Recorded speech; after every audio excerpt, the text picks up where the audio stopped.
Meron ako dito ang kalahating kilong malagkit na bigas. Hinugasan ko na ito. Isasaing ko muna. Lalagay ako ng gata. Ito yung pangalawang piga, medyo malabnaw. Lalagay ako ng konting asin.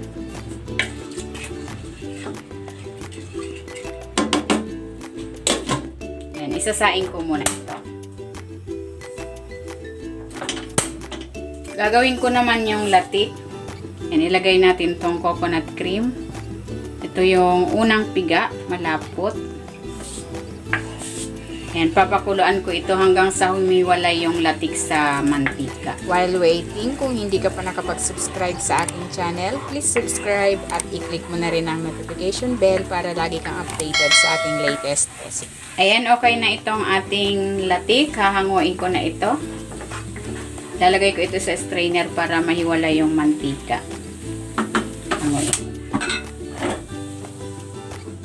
Lulutuin ko na yung biko.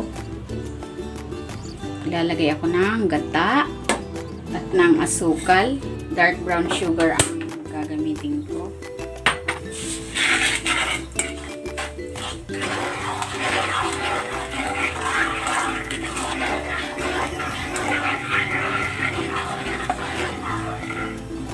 Maglalagay ako dito ng konting vanilla para mabango.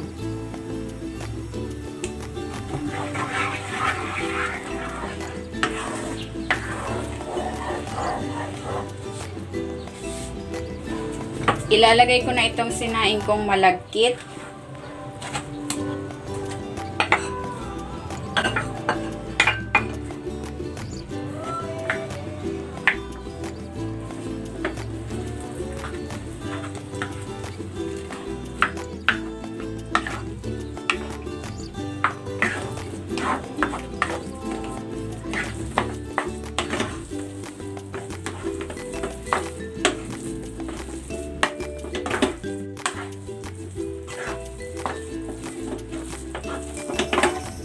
Ayan, okay na itong ating biko. Ayan, maligat na.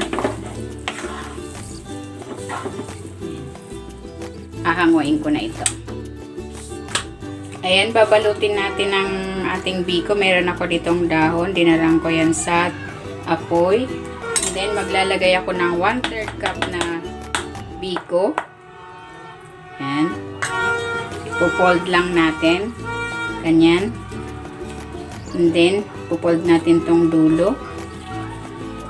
At saka yung kabilang dulo. Saka natin itupi sa ilalim. And ganyan lang. Gugupitin ko lang yung sobra.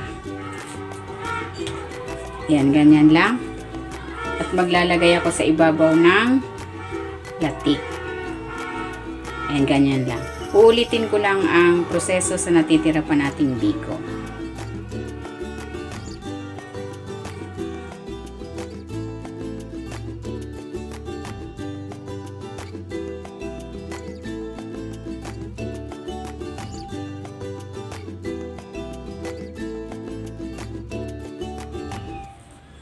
Eto na, ready na itong ating biko with latik.